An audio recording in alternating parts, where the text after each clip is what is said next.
Pour descendre dans le sud Kivu depuis Minova, sur cette route défoncée, seuls passent quelques motos ou des véhicules militaires. Nous parvenons à Kalungu, petit village maîtrisé par le M23. Pour dominer la cité, nous montons par un chemin qui surplombe la route principale.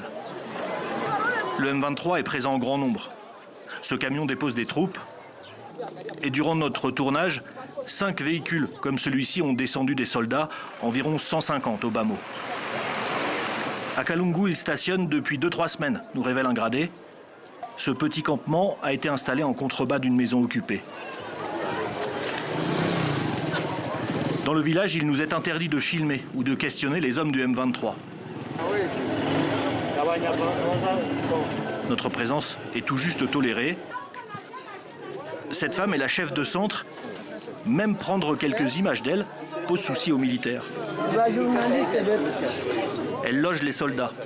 Et il faut entendre son interview dans ce contexte de surveillance militarisée. Nous allons très bien avec les militaires, tout se passe bien. Mais nous avons une seule difficulté, c'est que la route est impraticable et nous ne pouvons pas faire nos activités.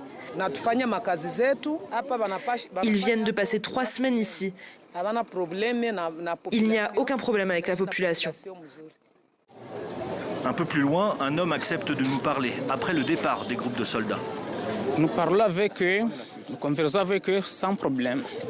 Ils passent bien, seulement que les fardeaux qu'ils possèdent, on prend les jeunes gens pour transporter sur leur tête. Ils leur donnent la nourriture, mais on les oblige. Ils sont installés, dans 2 jours ils passent, d'autres viennent. Autour des échoppes, quelques hommes du M23 bien équipés déambulent. Ils sont présents dans chaque coin autour de ce rond-point, le cœur de Kalungu. Les autres déposés plus tôt sont partis vers le sud. Par cette route en contrebas, où l'on aperçoit au loin un passage clé, le pont Makelele, un colonel du M23 nous a interdit l'accès. C'est le début de la zone des opérations militaires.